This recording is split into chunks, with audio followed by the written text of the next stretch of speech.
Hello friends, आपका Shiv education academy पर स्वागत है। आज हम नया चैप्टर पढ़ेंगे जिसका नाम है अक्षांश देशांतर रेखाएं। ये आपका वर्ल्ड ज्योग्राफी का एक चैप्टर है। अभी तक हमने भारत का सामान्य परिचय पढ़ा था। आज हम वर्ल्ड में कंडीशन देखते हैं कि वर्ल्ड में कौन सा महाद्वीप कहाँ पर है, और ये जो रेखाएं हैं अक्षांश और देशांतर रेखाएं, जिनको लैटिट्यूड एंड लॉन्गिट्यूड लाइन्स कहते हैं, इनके बारे में अध्ययन करेंगे। तो सबसे पहले हम जो आपको मैप दिख रहा है, ये मैप आपका पृथ्वी का है। ये आपका ग्लोब बना हुआ है। तो ग्लोब पर पृथ्वी की कंडीशन देखते हैं। पहला क्वेश्चन पूछा जाएगा कि पृथ्वी का आकार कैसा है, तो आप आंसर देंगे पृथ्वी का जो आकार है वो अंडाकार है। पृथ्वी का जो आकार है वो अंडाकार है। अगर ये ऑप्शन में नहीं आता है तो एक और आएगा जियोइड के आकार का, जियोइड के आकार का। तो आप दो चीज़ें याद रखेंगे कि पृथ्वी का आकार अंडाकार या जियोइड के आकार का है। जियोइड के आकार का मतलब है कि पृथ्वी पर अगर देखा जाए, आपको भी दिख रहा होगा कुछ जगह आपके ये महाद्वीप हैं, बाकी का जो ये स्थान है जो आपको खाली दिख रहा है, इस स्थान पर आपके महासागर हैं। तो 71% जल है, सिर्फ 29% स्थल है। इस कारण हमारा पृथ्वी पर कहीं पर बहुत ज़्यादा गहराई है, कहीं पर पर्वत पहाड़ हैं तो वहाँ ऊंचाई है। तो ऊपर नीचे वाला ऐसा क्षेत्र है। इस क्षेत्र के कारण इसको एक नाम दिया जाता है जियोइड के आकार का। अब हम आगे देखते हैं इन महाद्वीपों के बारे में। ये जो आपको महाद्वीप दिख रहा है इसका नाम है उत्तरी अमेरिका। उत्तरी अमेरिका। इसके नीचे ये आपका है दक्षिणी अमेरिका। दक्षिणी अमेरिका। ये महाद्वीप अफ्रीका है, अफ्रीका। इसके ऊपर यूरोप महाद्वीप है। यूरोप के पास ये आपका एशिया महाद्वीप है, एशिया, जिसमें हमारा देश भारत भी आपको दिख रहा होगा, एशिया महाद्वीप में आता है। ये ऑस्ट्रेलिया है, ऑस्ट्रेलिया। और नीचे आपका सबसे है अंटार्कटिका, अंटार्कटिका महाद्वीप, अंटार्कटिका महाद्वीप। तो इस प्रकार हमने देखा कि हमारे पृथ्वी पर कुल महाद्वीपों की संख्या है वो 7 है। पहला उत्तरी अमेरिका, दक्षिणी America, Europe, Africa, Asia, Australia और अंटार्कटिका महाद्वीप। अब हम अक्षांश रेखाओं के बारे में देखेंगे। तो पृथ्वी को लगभग बीचों बीच से जो विभाजित करने वाली रेखा होती है उसको हम कहते हैं जीरो अंश अक्षांश रेखा। उसको कहते हैं जीरो अंश अक्षांश रेखा। ये पृथ्वी को 2 बराबर भागों में विभाजित करती है। इसके ऊपर वाला जो हिस्सा होता है उसको उत्तरी गोलार्ध कहते हैं, उत्तरी गोलार्ध कहते हैं। और नीचे वाला जो हिस्सा होता है विषुवत रेखा से, वो हमारा दक्षिणी गोलार्ध कहलाता है, दक्षिणी गोलार्ध कहलाता है। इस जीरो अंश अक्षांश रेखा के कई नाम हैं, जैसे एक इसको भूमध्य रेखा कहते हैं, भूमध्य रेखा भी इसको कहते हैं। इसको विषुवत रेखा भी कहते हैं, विषुवत रेखा। और इंग्लिश में इसको इक्वेटर कहा जाता है, इक्वेटर कहा जाता है। तो आपको याद रखना है कि जो बीचों बीच से पृथ्वी को विभाजित कर रही है उस रेखा का जो नाम है वो जीरो अंश अक्षांश रेखा अथवा विषुवत रेखा अथवा भूमध्य रेखा या इक्वेटर कहलाती है। बात करते हैं कि जी अक्षांश और देशांतर रेखाएं कैसी होती हैं, तो आप आंसर देंगे काल्पनिक, क्योंकि क्वेश्चन इस प्रकार पूछेगा कि अक्षांश और देशांतर हैं। पहला ऑप्शन देगा काल्पनिक, दूसरा देगा वास्तविक, तीसरा देगा दोनों, चौथा देगा इनमें से कोई नहीं। तो आपको आंसर देना है काल्पनिक, क्योंकि इन रेखाओं की कल्पना की गई है। बात करते हैं अक्षांश रेखाओं से किसका पता लगाते हैं और देशांतर रेखाओं से किसका पता लगाते हैं। तो जो अक्षांश रेखाएं हैं उससे किसी जगह की स्थिति पता लगाई जाती है। अगर कहीं हमें किसी देश में पहुंचना है, किसी महाद्वीप में जाना है, तो वो सब लोकेशन पता लगाने के लिए अक्षांशों का यूज करते हैं। और मौसम और जलवायु का पता लगाने के लिए हम अक्षांश रेखाओं का यूज करते हैं। बात करें अगर देशांतर रेखाओं की, लॉन्गिट्यूड लाइंस की, तो इनसे हम समय और तिथि को निकालते हैं, जिनको हम बाद में पढ़ेंगे। सबसे पहले हम देख रहे हैं अक्षांश रेखाओं को। अब बात हो गई है 0 अंश अक्षांश रेखा की। अब इससे ऊपर आपका 1 अंश, 2 अंश, 3 अंश, ऐसे करके आपका जो आखिरी अंश आएगा ऊपर उत्तरी गोलार्ध में, वो होगा 90 अंश। और जो 90 अंश होता है वो ध्रुव पर होता है, और ऊपर वाला ध्रुव है आपका उत्तरी ध्रुव। ऐसे ही आपका 0 अंश से नीचे जो कंडीशन उत्तरी गोलार्ध में बनेगी, जस्ट अपोजिट वही कंडीशन आपकी दक्षिणी गोलार्ध में भी बनती है। 0 के बाद 1 अंश, 2 अंश, ऐसे करके आपके अंश बढ़ते जाएंगे, और जो आखिरी अंश होगा वो 90 अंश होगा। जो 90 अंश होगा वो ध्रुव पर होगा। इसी कारण हम इसको एस कहते हैं, दक्षिण कहते हैं, दक्षिणी ध्रुव कहते हैं। विषुवत रेखा जो खींची जाती है वो पश्चिम से पूर्व की तरफ खींची जाती है। तो ये आपका पश्चिमी हिस्सा है जिसको वेस्ट कहेंगे, और ये आपका पूर्वी हिस्सा है जिसको हम ईस्ट कहते हैं। तो इस प्रकार हमने देखा कि जो विषुवत रेखा है इसके ऊपर का जो आधा भाग दिख रहा है वो आपका उत्तरी गोलार्ध है, और उसको नीचे का जो आधा भाग है वो आपका दक्षिणी गोलार्ध है। इसी कारण जब मैंने भारत के सामान्य परिचय में भारत की कंडीशन देखी थी तो आपको यहाँ स्पष्ट दिख रहा होगा कि जो भारत है वो उत्तरी गोलार्ध में स्थित है।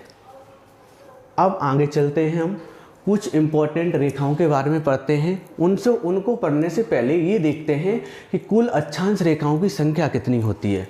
तो देखा जाए 0 अंश से ऊपर आपकी टोटल 90 रेखाएँ हैं, और विषुवत रेखा से नीचे भी आपकी 90 डिग्री रेखाएं हैं। तो हम देखें ये जो 90 रेखाएं हैं आपकी उत्तरी ध्रुव और दक्षिणी ध्रुव की तरफ, तो कुल अक्षांश रेखाओं की अगर संख्या पूछी जाएगी तो हम आंसर देंगे 181। कैसे? 90 आपकी ये ऊपर वाली, 90 ये 180, और एक आपका विषुवत रेखा, तो टोटल रेखाओं की संख्या हो गई 181। चूंकि अगर एक क्वेश्चन और पूछता है कि यदि ध्रुवों को बिंदु माना जाए तो कुल अक्षांश रेखाओं की संख्या कितनी है, तब आप ध्रुवों को हटा देंगे। तो आपके 2 ध्रुव हैं, दोनों ध्रुव को माइनस कर देंगे 181 से, तब आप आंसर देंगे 179। तो यहाँ से 2 प्रकार के क्वेश्चन बनेंगे जो आपको याद रखने हैं। एक क्वेश्चन बनेगा कि भारत में कुल अक्षांश रेखाओं की संख्या कितनी है, वर्ल्ड में कुल अक्षांश रेखाओं की संख्या कितनी है, तो आप आंसर देंगे 181। और अगर ये पूछता है कि यदि ध्रुवों को बिंदु माना जाए तो पृथ्वी पर अक्षांश रेखाओं की संख्या कितनी है, तब आप आंसर देंगे 179। अब कुल अक्षांश रेखाओं को देखते हैं जो इम्पोर्टेंट रेखाएं हैं।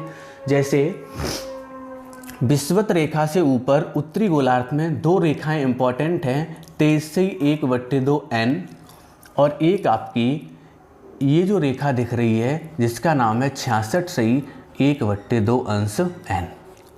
ये 2 रेखाएं हमें ऊपर पढ़नी हैं। ऐसे ही दक्षिणी गोलार्ध में देखें तो एक रेखा है 23/1/2 अंश s, और एक आपकी है 66/1/2 अंश s। सबसे पहले तो इन रेखाओं के नाम याद होने चाहिए, नामों से क्वेश्चन पूछे जाएंगे और इनके मान पूछे जाते हैं। तो देखें तो हमारा जो उत्तरी गोलार्ध में 23/1/2 अंश n है, इसको हम कहते हैं कर्क रेखा। कर्क रेखा ये वही कर्क रेखा है जो भारत से होकर गुजर के जाती है, जिसके बारे में मैंने पिछले वीडियो में पढ़ा था। अब देखते हैं ये जो 66.5 डिग्री नॉर्थ में एक रेखा है, इस रेखा का नाम है आर्कटिक रेखा। आर्कटिक रेखा। अब बात करते हैं दक्षिणी गोलार्ध की। तो दक्षिणी गोलार्ध में इन्हीं डिग्रियों पर, खाली पीछे आपका एस लगा होगा, इसी 23.5 डिग्री एस पर आपकी जो रेखा है उसका नाम है मकर रेखा। मकर रेखा। और 66.5 डिग्री एस पर आपकी जो रेखा है उसका नाम है अंटार्कटिक रेखा। अंटार्कटिक रेखा। तो मैंने 4 रेखाएं देखी ग्लोब पर जो मोस्ट इम्पॉर्टेंट हैं, जिनसे आपके बहुत सारे क्वेश्चन बना करते हैं। जैसे उत्तरी गोलार्ध में एक है 23.5 डिग्री एन पर जिसका नाम है कर्क रेखा। उत्तरी गोलार्ध में एक 66.5 डिग्री एन पर है जिसका नाम है आर्कटिक रेखा। इसी प्रकार दक्षिणी गोलार्ध में 23.5 डिग्री एस पर एक जो रेखा है उसका नाम है मकर रेखा, और 66.5 डिग्री एस पर एक रेखा है जिसका नाम है अंटार्कटिक रेखा। तो हमने कुछ इंपॉर्टेंट रेखाओं के बारे में देखा। अब यहाँ से एक क्वेश्चन और बनेगा कि जो कर्क रेखा है, मकर रेखा है, कर्क रेखा है, विषुवत रेखा है और मकर रेखा है, ये रेखाएं किन किन देशों से होकर गुजरती हैं, यहाँ से क्वेश्चन बनता है। तो आपको मैप में सब चीज़ दिख रही है, इसको हम समझते हैं अच्छे से कि कौन कौन से देश हैं जिनसे होकर ये रेखाएं गुजरती हैं। तो सबसे पहले अगर देखा जाए तो ये जो देश आपका पड़ता है इसका नाम है मैक्सिको।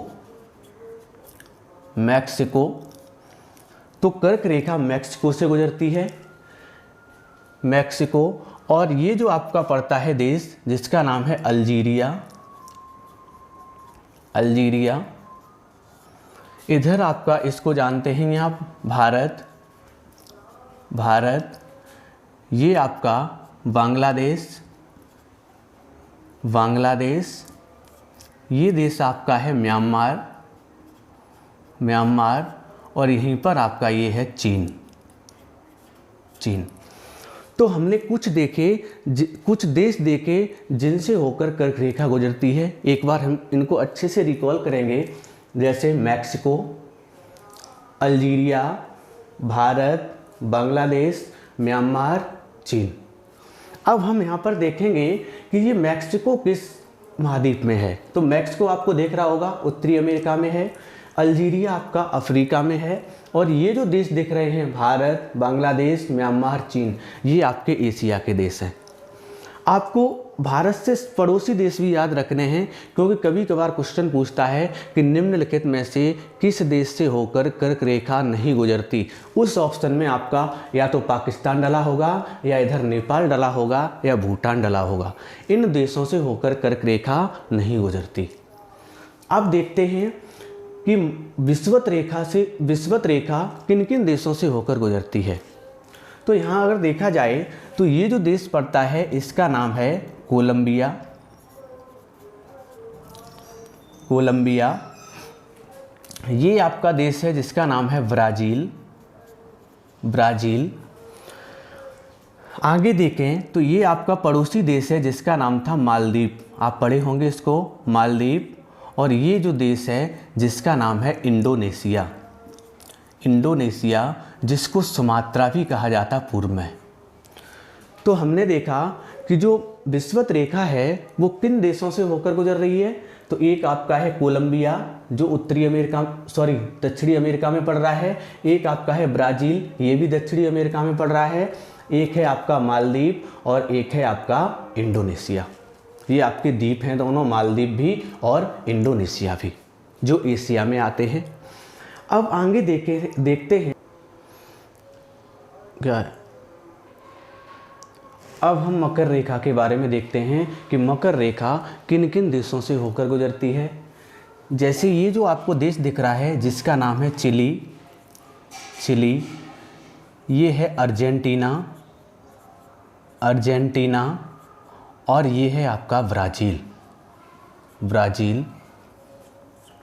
तो आप देख रहे होंगे जो ये तीनों देश हैं वो दक्षिणी अमेरिका में हैं। इनसे होकर आपकी मकर रेखा गुजरती है। पहला हो गया चिली, दूसरा आपका अर्जेंटीना, और ये आपका हो गया ब्राज़ील।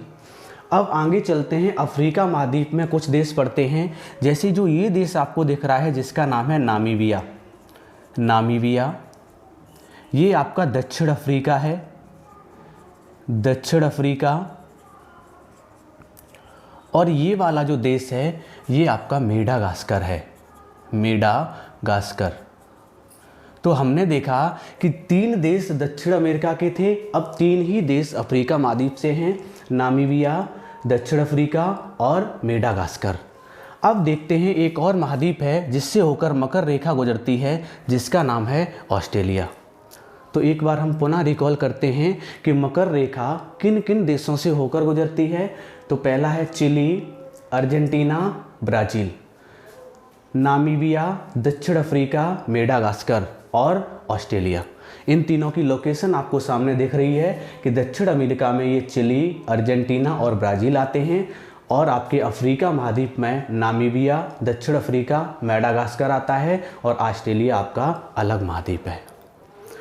इसके बाद अब हम देखते हैं कि हमारी जो 0 अंश देशांतर रेखा है, ये जो आपको दिख रही है, जो इधर वाला ये पोर्शन बना हुआ है, जो ग्लोब बना रहा है, जो देशांतर रेखाओं से ग्लोब बन रहे हैं, उनमें जो मध्य वाली जो रेखा है, इसका नाम है 0 अंश देशांतर रेखा, जिसको अंतरराष्ट्रीय समय रेखा भी कहा जाता है। ये जो रेखा है वो कर्क रेखा और विषुवत रेखा और मकर रेखा को किस किस जगह कट करती है, ये क्वेश्चन पूछा जाएगा। तो हम देख रहे हैं कि आपके ये कट बिंदु बने हुए हैं, तीनों ही कट बिंदु बने हुए हैं। तो हम आंसर देंगे कि 0 अंश देशांतर रेखा, ये जो है आपका 0 अंश देशांतर रेखा है, 0 अंश देशांतर रेखा है। तो 0 अंश देशांतर रेखा कर्क रेखा को अल्जीरिया में, विषुवत रेखा को गिनी की खाड़ी में, विषुवत रेखा को गिनी की खाड़ी में, और मकर रेखा को अटलांटिक महासागर में, अटलांटिक महासागर में कट करती है। तो हम ये 3 चीज़ें देखेंगे कि जो हमारी 0 अंश देशांतर रेखा है वो कर्क रेखा को तो अल्जीरिया में काट करती है, और गिनी की खाड़ी में विषुवत रेखा को कट करती है, और मकर रेखा को अटलांटिक महासागर में कट करती है। अब कुछ और क्वेश्चन यहाँ से देखते हैं जो बनते हैं। एक क्वेश्चन पूछेगा वो कौन सा महाद्वीप है जहाँ से होकर ये तीनों रेखाएं गुजरती हैं। तो आपको सामने स्पष्ट रूप से दिख रहा होगा वो महाद्वीप आपका अफ्रीका महाद्वीप है। ये जो अफ्रीका महाद्वीप है, इससे होकर आपकी तीनों रेखाएं गुजरती हैं, कर्क रेखा भी, विषुवत रेखा भी और मकर रेखा भी।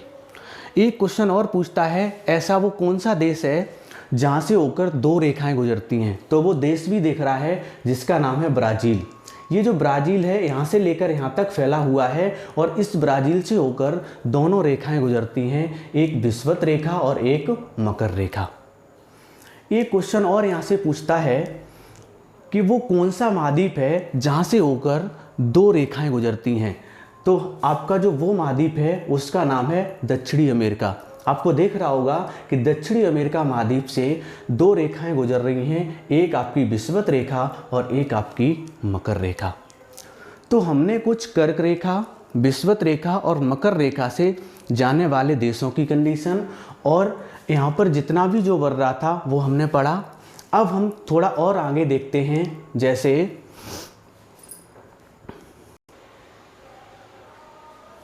अब हम देखते हैं कुछ तिथियों के बारे में जहाँ से बहुत सारे क्वेश्चन बनते हैं। जैसे आपने सुनी होंगी, एक तिथि है 21 जून और एक है आपका 22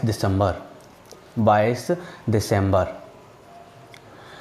इन 2 तिथियों के बारे में देखते हैं, क्योंकि इन 2 तिथियों से कुछ घटनाएं घटती हैं, उनको हमें देखना है। तो सबसे पहले देखते हैं 21 जून को। क्या होता है 21 जून को कर्क रेखा पर सूर्य की किरणें लंबवत पड़ती हैं, जिस कारण कर्क रेखा पर सूर्य बिल्कुल उच्चतम स्थिति पर होता है, और इस कारण पूरे उत्तरी गोलार्ध में दिन बड़े होते हैं और रात छोटी होती है। इसी कारण पूरे उत्तरी गोलार्ध में गर्मी पड़ती है, जिस घटना को कर्क संक्रांति भी कहते हैं। जो ये घटना घटती है इसको कर्क संक्रांति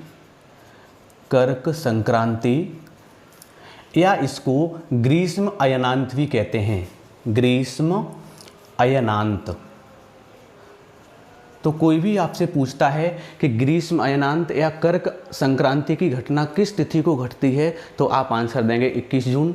क्या होता है इस दिन कि सूर्य की किरणें लंबवत पड़ती हैं, जिस कारण सूर्य अधिक ऊंचाई पर स्थित होता है, और इस कारण यहाँ पर दिन बड़े होते हैं, रात छोटी होती है, और पूरे ही उत्तरी गोलार्ध पर गर्मियों के दिन होते हैं। इसके जस्ट अपोजिट इसी 21 जून को दक्षिणी गोलार्ध में सूर्य की किरणें तिरछी पड़ती हैं, जिसके कारण यहाँ धूप कम रहती है और दिन होते हैं वो छोटे होते हैं, रातें बड़ी होती हैं, और आपका पूरा दक्षिणी गोलार्ध में शीत ऋतु होता है। तो 21 जून से मैंने देखा कि 21 जून सबसे बड़ा दिन उत्तरी गोलार्ध का है और वही 21 जून दक्षिणी गोलार्ध का सबसे छोटा दिन होगा। ये भी क्वेश्चन आप याद कर लें। दूसरा, अब देखते हैं हम 22 दिसंबर को। ये जो 22 दिसंबर की घटना है ये आपकी मकर रेखा पर घटित होती है। मकर रेखा पर घटित होती है 22 दिसंबर। 22 दिसंबर को मकर रेखा पर सूर्य की किरणें लंबवत पड़ती हैं, जिस कारण सूर्य अधिकतम ऊंचाई पर स्थित होता है और पूरे दक्षिणी गोलार्ध में दिन बड़े होते हैं, रातें छोटी होती हैं और पूरे ही दक्षिणी गोलार्ध में ग्रीष्म ऋतु होती है। इस घटना को मकर संक्रांति एवं शीत अयनांतवी कहते हैं। शीत अयनांतवी कहते हैं। तो हमने देखा कि 22 दिसंबर को गर्मियों के दिन है दक्षिणी गोलार्ध में, तो जस्ट इसके अपोजिट उत्तरी गोलार्ध में उस समय की कंडीशन देखें तो सूर्य की किरणें तिरछी पड़ रही होंगी। तिरछी पड़ने के कारण यहाँ पर धूप वगैरह थोड़ा कम होगी और दिन की अवधि यहाँ पर फिर कम होगी, रातें बड़ी होती हैं, जिस कारण पूरे उत्तरी गोलार्ध पर शीत ऋतु होती है। एक क्वेश्चन और बनेगा कि जो 22 दिसंबर है वो आपका सबसे बड़ा दिन है, किसका है? दक्षिणी गोलार्ध का। 21 जून आपका उत्तरी गोलार्ध का सबसे बड़ा दिन था और दक्षिणी गोलार्ध का सबसे बड़ा दिन होता है वो 22 दिसंबर होता है। अगर सबसे छोटे दिनों की बात पूछी जाए तो आप इसके जस्ट अपोजिट कर दिया करें। जो 22 दिसंबर दक्षिणी गोलार्ध का सबसे बड़ा दिन है वो उत्तरी गोलार्ध का सबसे छोटा दिन होगा और जो 21 जून उत्तरी गोलार्ध का सबसे बड़ा दिन है वो दक्षिणी गोलार्ध का सबसे छोटा दिन होगा। तो आप दो चीज़ समझ गए होंगे, एक 21 जून और एक 22 दिसंबर। अब हम आगे देखते हैं, आगे कुछ और डेट हैं। जैसे एक डेट है आपकी 21 मार्च और एक है आपका 23 सितंबर। ये दो तिथियां और हैं, इनको भी समझें, इस पर क्या घटनाएं घटित होती हैं। तो 21 मार्च और 23 सितंबर की जो घटना घटित होती है इसको कहते हैं विषुव। तो सबसे पहला तो यही क्वेश्चन आपका बनेगा कि 21 मार्च और 23 सितंबर की घटना को किस नाम से जाना जाता है? आप आंसर देंगे विषुव के नाम से। अब क्वेश्चन ये पैदा हुआ कि विषुव किसे कहते हैं? तो विषुव कहते हैं सम दिन रात। विषुव कहा जाता है सम दिन रात, यानी दिन रात का समान होना ही विषुव कहलाता है। तो क्या कंडीशन होती है कि विषुवत रेखा पर 21 मार्च और 23 सितंबर को सूर्य की किरणें लंबवत पड़ती हैं, जिस कारण सूर्य अधिकतम ऊंचाई पर होता है विषुवत रेखा पर। जब अधिकतम ऊंचाई पर होता है तो 12 घंटे का एक तरफ आपका पूरा प्रकाश रहता है और 12 घंटे का एक तरफ पूरा अंधेरा रहता है। इस कारण पूरे ही पृथ्वी पर 21 मार्च और 23 सितंबर को दिन और रात की अवधि बराबर होती है, जो 12-12 घंटे की होती है। दिन भी 12 घंटे का और रात भी 12 घंटे की। तो ये जो घटना है वो विषुव के नाम से जानी जाती है। तो 21 मार्च वाली जो घटना है उसको अलग नाम से जानते हैं। 21 मार्च वाली जो घटना है, 21 मार्च की जो घटना है उसको कहते हैं बसंत विषुव।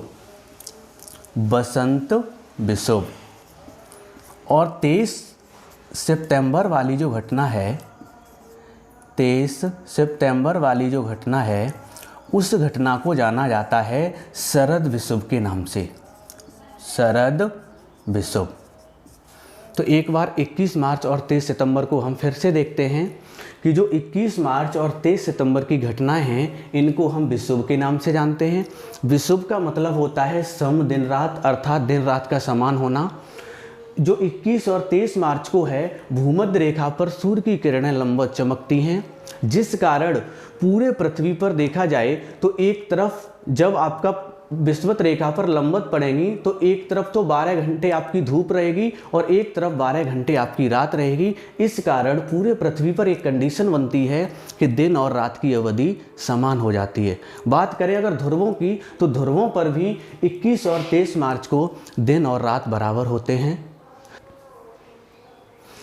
तो हमने देखा कि 21 मार्च और जो 23 सितंबर है, इसको हमारे पूरे ही विषुवत रेखा पर सूर्य की किरणें जब लंबवत पड़ती हैं तो पूरे ही पृथ्वी पर दिन और रात बराबर होते हैं।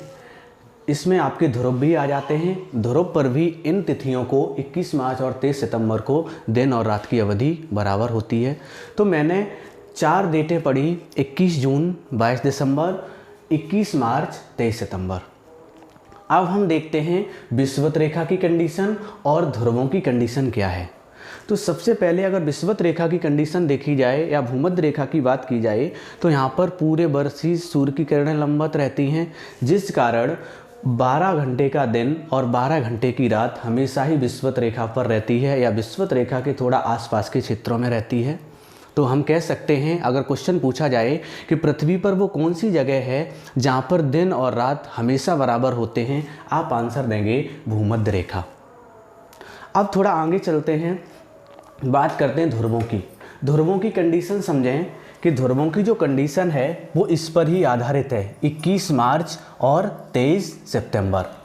तो 21 मार्च से लेकर, आप समझेंगे, 21 मार्च से लेकर 23 सितंबर, 21 मार्च से लेकर 23 सितंबर में उत्तरी गोलार्ध में दिन बड़े होते हैं और रातें छोटी होती हैं, जिस कारण उत्तरी ध्रुव पर भी 6 महीने का दिन होता है। कितने महीने का दिन होता है? 6 महीने का, क्योंकि आपका 21 मार्च से लेकर 23 सितंबर के बीच का जो समय है वो 6 महीने का है। फिर हम आगे देखते हैं, इसका जस्ट विपरीत दक्षिणी गोलार्ध में होता है कि अब आपका 23 सितंबर से लेकर 21 मार्च तक ये आपका उत्तरी गोलार्ध की बात हो रही थी, उत्तरी गोलार्ध, और ये आपकी बात हो रही है अब दक्षिणी गोलार्ध की, दक्षिणी गोलार्ध। अब देखें कि मैंने आपको पढ़ाया कि 21 मार्च और 23 सितंबर उत्तरी गोलार्ध में दिन बड़े होंगे, रात छोटी होंगी, जिस कारण पूरे उत्तरी ध्रुव पर इस समय 6 महीने का दिन होता है। 6 महीने दिन होते हैं, 6 महीने क्या होते हैं? दिन होते हैं। अब बात करते हैं दक्षिणी गोलार्ध की। तो दक्षिणी गोलार्ध में 23 सितंबर से लेकर 21 मार्च का बीच का जो समय होता है, इसमें यहाँ पर दिन बड़े होते हैं और रातें छोटी होती हैं। इस कारण यहाँ पर दक्षिणी गोलार्ध में या दक्षिणी ध्रुव की बात करें तो यहाँ 6 महीने का दिन होता है, 6 महीने के दिन होते हैं, या जो दिन होते हैं वो 6 महीने तक रहते हैं। और इनके जस्ट अपोजिट वाली जो कंडीशन है उनमें 6 महीने की रात होती है। तभी एक क्वेश्चन पूछा जाता है कि पृथ्वी पर वो कौन सी जगह है जहाँ पर 6 महीने के दिन और 6 महीने की रात होती है, तो आप आंसर देंगे ध्रुव। तो वो आपके कौन से हैं? ध्रुव। तो ध्रुव पर 6 महीने के दिन होते हैं और 6 महीने की रातें होती हैं। तो ओवरऑल एक बार पूरी पृथ्वी का फिर सिस्टम देखा जाए तो हम यहाँ पर देखेंगे एक बार पूरी डिटेल देखते हैं तिथियों की। तो मैंने यहाँ पर 4 तिथियाँ पढ़ी, 21 जून, 22 दिसंबर। तो 21 जून को उत्तरी गोलार्ध का सबसे बड़ा दिन है और उसी 21 जून को दक्षिणी गोलार्ध का सबसे छोटा दिन है। 22 दिसंबर को दक्षिणी गोलार्ध का सबसे बड़ा दिन होता है और उसी 22 दिसंबर को उत्तरी गोलार्ध का सबसे छोटा दिन होता है। 21 जून की जो घटना घटती है उसको ग्रीष्म अयनांत या कर्क संक्रांति कहते हैं, और जो 22 दिसंबर की घटना घटती है उसको मकर संक्रांति या शीत अयनांत कहते हैं। बात करते हैं 21 मार्च और 23 सितंबर की। जो 21 मार्च और 23 सितंबर को ये जो घटना घटती है उसको विषुव के नाम से जाना जाता है, और विषुव का मतलब होता है सम दिन रात, यानी दिन रात का समान होना। 21 मार्च और 23 सितंबर को विषुवत रेखा पर सूर्य की किरणें जब लंबवत चमकती हैं तो आपके 12 घंटे इधर होते हैं उत्तरी गोलार्ध में और 12 ही घंटे दक्षिणी गोलार्ध में होते हैं। तो यहाँ से क्वेश्चन बनता है कि 21 मार्च और 23 सितंबर को पूरे ही पृथ्वी पर दिन और रात की अवधि बराबर होती है। फिर हमने देखा विषुवत रेखा के बारे में कि पूरे वर्ष भर विषुवत रेखा पर जब सूर्य की किरणें लंबवत पड़ती हैं तो विषुवत रेखा पर पूरे वर्ष ही दिन और रात बराबर होते हैं। आगे अगर कंडीशन देखें ध्रुवों की, तो ध्रुवों पर 6 महीने के दिन और 6 महीने की रात होती है। कंडीशन मैंने आपको समझाई है कि 21 मार्च से लेकर 23 सितंबर में उत्तरी गोलार्ध में 6 महीने दिन होंगे और इसी 21 मार्च से 23 सितंबर के बीच दक्षिणी गोलार्ध में 6 महीने की रात होंगी। आगे फिर देखते हैं कि 23 सितंबर से लेकर 21 मार्च दक्षिणी गोलार्ध में 6 महीने का दिन होगा और 23 सितंबर 21 मार्च से लेकर ये आपका जो उत्तरी गोलार्ध है उसमें 6 महीने की रात होगी। तो पृथ्वी पर वो ध्रुव ही हैं जहाँ पर 6 महीने के दिन और 6 महीने की रातें होती हैं।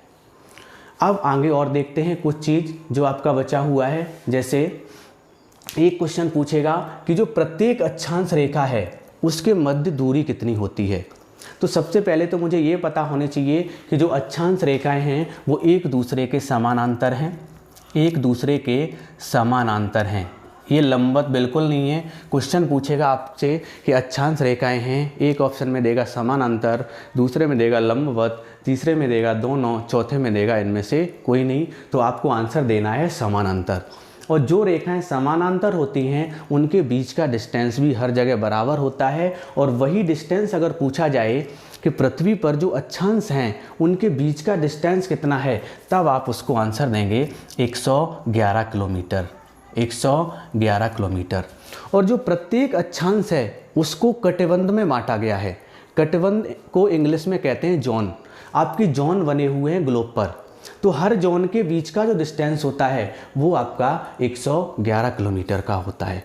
अब कुछ आपके भूमध्य रेखा से संबंधित क्वेश्चन देखते हैं। जैसे एक क्वेश्चन पूछा जाएगा कि पृथ्वी पर सबसे अधिक जैव विविधता किस जगह है, तब आप आंसर देंगे विषुवत रेखीय क्षेत्र में। जैव विविधता किसको कहते हैं? जैव विविधता का मतलब होता है वो स्थान जहाँ पर जीव जंतुओं की सबसे अधिक वैरायटी होती है। विविधता को कहते हैं वैरायटी, वैरायटी होती है, उसी जगह को जैव विविधता वाला क्षेत्र कहते हैं। तो विषुवत रेखा का जो क्षेत्र है वो सबसे अधिक जैव विविधता वाला क्षेत्र है। अगर बात की जाए कि सबसे कम जैव विविधता कहाँ होगी पृथ्वी पर, तब आप आंसर देंगे ध्रुवों पर। ध्रुवों पर सबसे कम जैव विविधता होगी। सोचने वाली बात है कि ध्रुवों पर आपकी हमेशा बर्फ़ जमी रहती है। यहाँ पर दिन रात भी 6-6 महीने के होते हैं, इस कारण यहाँ हर जीव जंतु नहीं रह सकता। तो कम जीव जंतुओं की संख्या होगी, जीवों में कम वैरायटी होगी, इस कारण जैव विविधता ध्रुवों पर सबसे कम होती है और विषुवत रेखा पर सबसे अधिक होती है। यहाँ से एक क्वेश्चन और बन सकता है कि यदि कोई व्यक्ति विषुवत रेखा से ध्रुवों की तरफ जा रहा है तो जैव विविधता पर क्या प्रभाव पड़ेगा? आप आंसर देंगे जैव विविधता घटेगी। इसके विपरीत एक क्वेश्चन पूछा जाए कि यदि कोई व्यक्ति ध्रुवों से विषुवत रेखा की तरफ आता है तो जैव विविधता पर क्या प्रभाव पड़ेगा, तब आप आंसर देंगे बढ़ेगी। अब बात करते हैं वर्षा की। वर्षा की क्या कंडीशन है? वर्षा सबसे ज़्यादा पृथ्वी पर कहाँ होती है? तो अगर ये पूछा जाए कि सर्वाधिक वर्षा वाला पृथ्वी पर क्षेत्र कौन सा है, तो आप आंसर देंगे विषुवत रेखीय क्षेत्र या विषुवत रेखा के आसपास का क्षेत्र। क्यों? क्योंकि सबसे अधिक टेम्परेचर भी इसी जगह होता है। जो विषुवत रेखा है इसके आसपास की जो जगह है, इसी जगह सबसे अधिक टेम्परेचर होता है और वर्षा के लिए टेम्परेचर बहुत उपयोगी है। जब टेम्परेचर ज़्यादा होगा तो वहाँ वाष्पन की क्रिया अच्छे से होगी और उस क्षेत्र में बहुत अधिक वर्षा होती है। और इसी वर्षा होने के कारण ये सबसे अच्छी जैव विविधता वाली जगह है जो विषुवत रेखा के आसपास का क्षेत्र है। अब हम देखते हैं, आगे देखें तो बात करेंगे जी के मान की। जो जी का मान है उसकी कंडीशन क्या है पृथ्वी पर? तो जी का मान सबसे अधिक होता है ध्रुवों पर। क्वेश्चन पूछा जाए कि पृथ्वी पर जी का मान सबसे अधिक कहाँ है, आप आंसर देंगे ध्रुवों पर। अगर सबसे कम पूछा जाए तो वो है विषुवत रेखीय क्षेत्र पर। क्यों? आपको भी कंफर्म होगा, क्योंकि एक चीज़ जानते होंगे, आप फिजिक्स में पढ़े होंगे कि हवा का एक गुण होता है कि वो गर्म होकर ऊपर उठती है। तो विषुवत रेखा पर जब ज़्यादा गर्मी पड़ती है तो वो हवा ऊपर उठ जाती है, जिस कारण यहाँ जी का मान सबसे कम है। और जबकि ध्रुवों पर सर्दी होने के कारण हवा ऊपर नहीं उठ पाती, हवा का यहाँ प्रेशर ज़्यादा बना रहता है, तो यहाँ पर जी का मान सबसे अधिक होता है। तो जी के मान से भी क्वेश्चन पूछता है कि यदि कोई व्यक्ति विषुवत रेखा से ध्रुवों की तरफ जा रहा है तो जी के मान पर क्या प्रभाव पड़ेगा, तो बढ़ता जाएगा। यदि ध्रुवों से विषुवत रेखा की तरफ आ रहा है तो जी का मान घटता जाएगा।